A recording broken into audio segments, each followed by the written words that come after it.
What's up, guys? Frugal BC. Today we are talking a whole lot of Algorand news. Got a bunch of little snippets for you on different stuff happening in the ecosystem. We got fractal monsters coming very close to multiplayer. We're going to take a look, see what that looks like. Parawallet is adding Vestige version 4 swap functionality, so we're going to dive into what that means for you. We're going to look at a Yeti Labs report identifying the strengths and weaknesses of Algorand. We'll see if we agree or disagree. TinyMan very close to issuing its governance token. I think this is going to be a big ASA. Whether you should invest it or not, well, that's another matter. Speaking of reports, we're going to look at the Masari report for Q4 on Algorand, look at some of the highlights, good and bad, all that in between. As you know, that's how we do it on the channel. And if you guys wouldn't mind hitting that subscribe button and like as well. Like I always say, you don't have to smash it. You can just press it gently. And also want to give a big shout out to our sponsors, non-fungible domains. Those letters and numbers and those wallet addresses, big pain in the butt to remember. Just get, you can just do it like me with frugalbc.algo. I can just punch that into anything that requires a wallet and it's good to go, okay? Non-fungible domains provides that, plus segments and vaults and all kinds of other fun stuff. So check them out, non-fungible domains, in the description below. And we're brought to you by Fractal Monsters, the play to earn game on Algorand blockchain. That's right, you can you buy a little critter, you can play to earn, or you can just play for fun for free.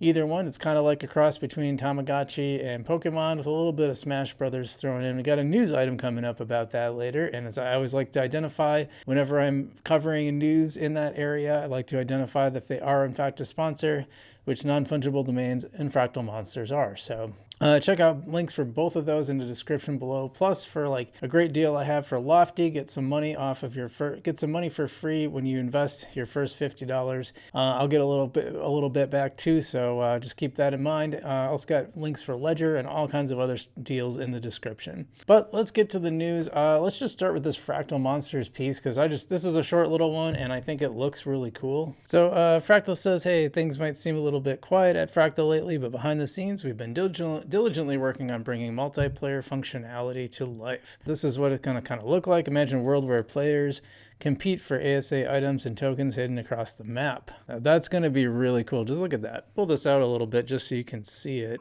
I don't know if you'll be able to hear it or not.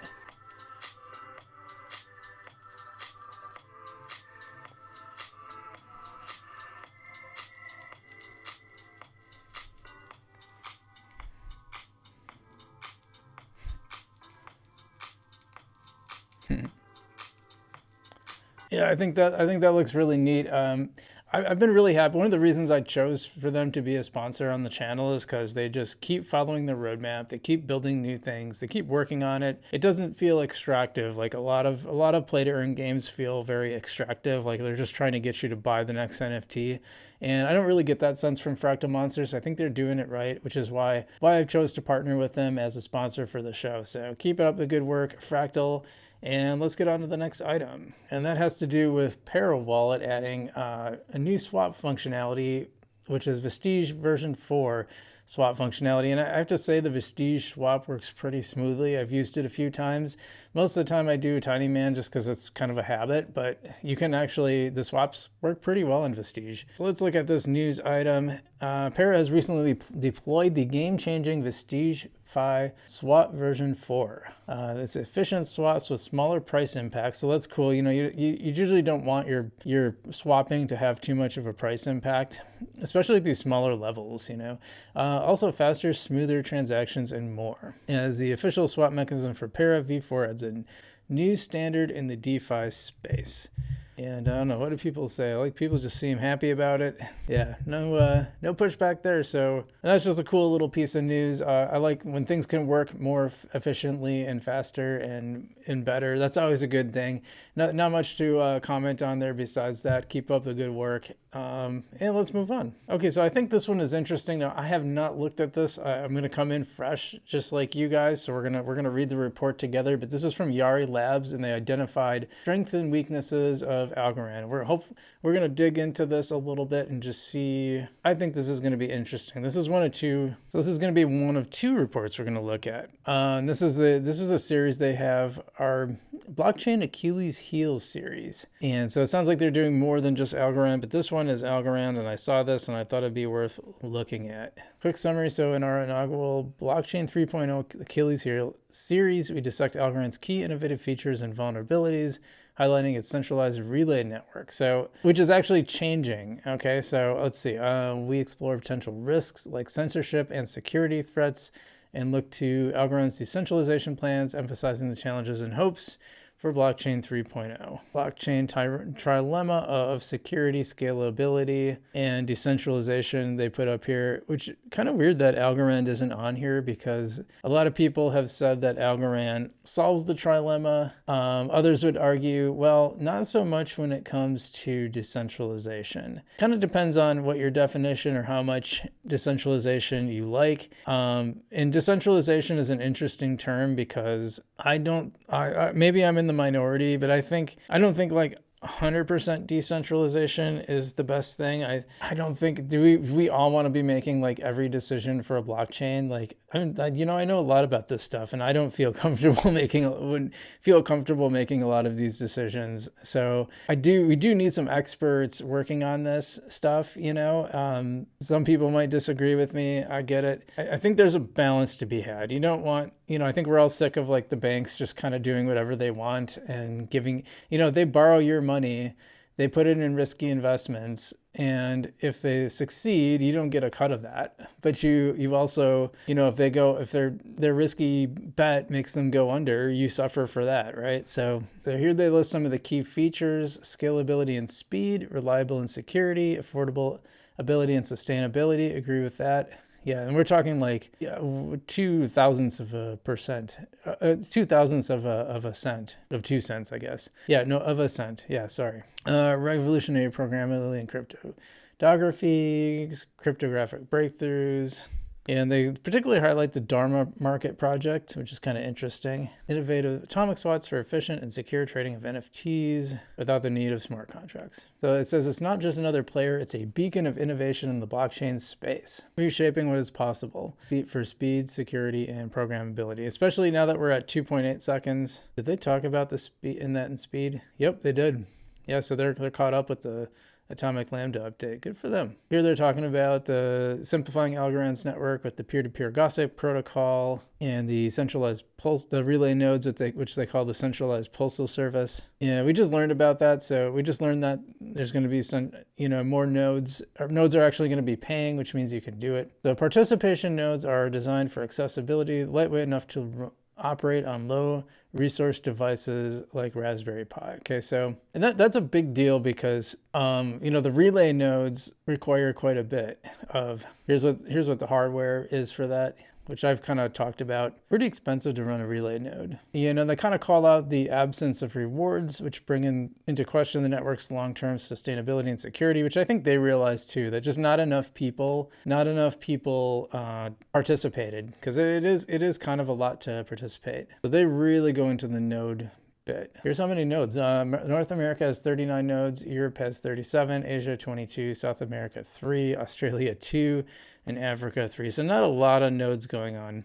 We've got variable efficiency, security risks, since there's no vetting. That's something John talked about, where you want it set up so that no one can, the big challenge is that if someone says they're going to be on and they're not, that could cause an outage. If they have a significant portion of the nodes, it's like 20%. They're talking about impacts of centralization. There's vulnerabilities, operational challenges, single point of failure, censorship resistance, security vulnerabilities.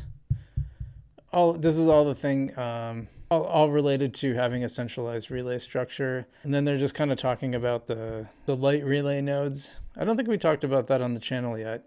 That's very interesting. That was an interesting report. I guess I thought they would dive more into some of the other things besides that, but interesting to see. I think Algorand's going in a good direction. I'm really looking forward to the participation nodes being what they are. Like, I tried to run a node on my computer behind me here and it did not work, but it's always interesting to look at that stuff for sure.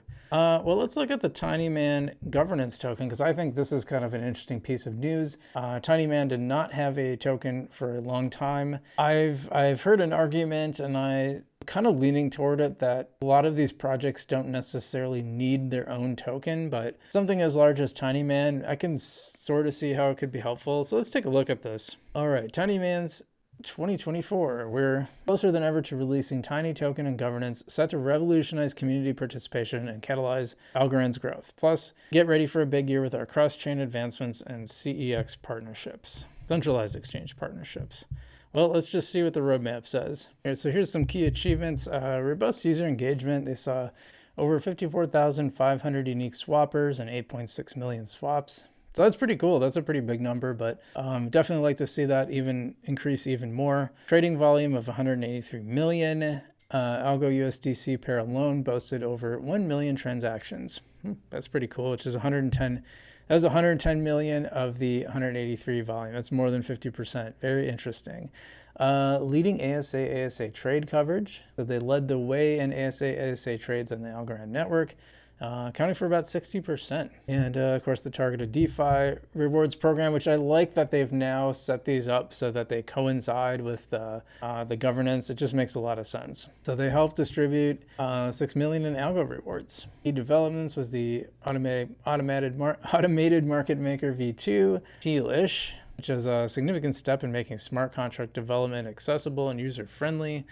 Swap router and widget. That's kind of cool. You can add their swap. Router into it. Bridges with working with P Network, Messina, Wormhole, Equido Finance, and Algomint. Other partnerships, UX and analytics improvements, open sourcing. I have to say, I've been a pretty big fan of. Let's see, Honeyman has not only made AMM version 2 smart contracts accessible, but also open sourced its software development kits, including Python and JavaScript. I kind of wonder if JavaScript is the next language that John referred to in AJ's video. If you guys haven't checked out AJ Writes Crypto's video, he had some good, John dropped some big news. He dropped some big news when he was on my channel, and now he dropped some on AJ's too. And one of those was the fact that AlgoKit 3.0 will have support for another major language. I could see a JavaScript because it has a lot of uses with web and stuff, so we'll see. But I'm no expert in this stuff. TinyMan is poised to ignite a transformative era in Algorand ecosystem, making it exciting. All right, Tiny Token, a catalyst for community-led governance and Algorand's growth. The upcoming launch of the Tiny Token is a crucial milestone set to empower our community and act as a catalyst for Algorand's growth. The token will enable a substantial community involvement in guiding the platform's future. By the way, I would not buy this on day one, because you tend to see with ASAs, they launch and then they kind of crash and then they start going up. So, I don't know. You do what you want. I don't like telling people what to do, but I definitely will not be buying it from day one. Let's see, longer commitments, more power. The longer a user locks their tiny tokens, the more tiny power they accumulate, which is designed to reward long-term commitment, invest in the platform's governance. Reward multiplier and voting power. Governance rewards. Earning governance rewards is an exclusive benefit for those who become governors. So they're gonna have their own rewards program. So I could see maybe I'll take that back. There is some utility function for this stuff. And TinyMan is one of those ones I think is gonna be around for a while. We saw a lot of shakeouts and they definitely survived. So I think they'll be okay. Tiny staking proposals. So you'll be able to vote. That's very interesting. Strategic, economic, or ecosystem impacts. Treasury management and governance forum. Set to launch in late February 2024. The governance forum is a dedicated platform for community discussions, proposals, and decision-making, fostering a democratic and inclusive environment. Well, the cool thing is that is decentralized, and that will allow you to vote on some stuff on TinyMan. If you are a pretty regular user of TinyMan, you may appreciate that, and it does sound like there will be rewards for holding. So, but keep in mind, I always think ASAs are pretty dangerous if you think of them as investments. If you think of them as, well, I'm just going to hold a bunch of this tokens so I can do some stuff on the platform, and that's good enough for me. Maybe that's the right attitude, but I just generally think ASAs are just a little too volatile to really think of as investments, but that's just my opinion. And the last one we're going to end things with is the Messari report. This is the Q4 report. We did one for Hedera on our Hedera news video. Now we're going to do the Algorand one. We're going to see what Messari had to say for Q4. They summed these up pretty quick, and that's what we're going to stick with. Let's take a look. All right, key insights. So Algorand's market cap outpaced the broader crypto market cap.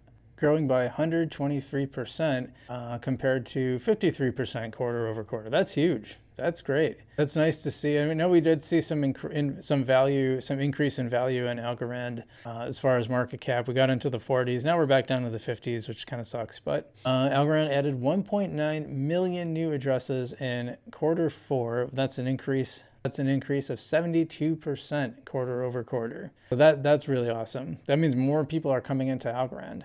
Algorand saw transactions rise by 58%, so it's being used more people on it, and it's being used for continuing the XGov grant program in quarter 4. XGov participants approved 18 grant applications for a total funding of 1.5 million algo. And if you've seen those, like it's basically right now a funding program, which is what XGov kind of turned into. That wasn't really what they were saying in the beginning, but that's what it is now. And it's really confusing, the whole participating in it. I think they made that very, very confusing, and I hope they fix that. Algorand's DeFi TVL grew by 109%. That's also huge. Now, it helps.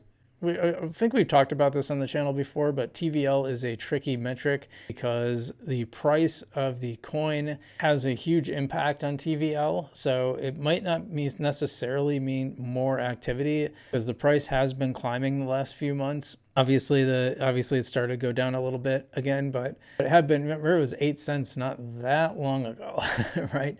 So yeah, but I think when you looked at stuff like, and market cap is also a function of that, but what isn't is new addresses. So we can, and transactions. So numbers of transactions, like that's what I like to see. I would like to see it measured. I mean, it's not that it isn't a valuable metric. It's just you have to think about how it's formed and what the levers are, which is why I also like to look at stuff like transaction growth and adding new addresses. But overall, I think we've got a lot of great news for Algorand going forward. I think there's a lot of good stuff happening. We're seeing more good news now and less bad news, but I gotta tell you, I'm not gonna stop covering both because I think it's important. Someone recently said on my channel they thought I should like balance it out, and like I don't think that's right. I think you look at what's happening and you cover it. You don't look to like try to artificially manufacture good or bad vibes. Like for me, I just want to bring it to you straight so you can make an informed decision. That's my goal with the channel, and that's how I'm going to keep doing it. So anyway, thanks so much for watching, guys. I hope you got something out of that news item. Which one was your favorite? Let me know in the description below. Stay safe out there, and as always, I'm Frugal BC, and I will see you in the future.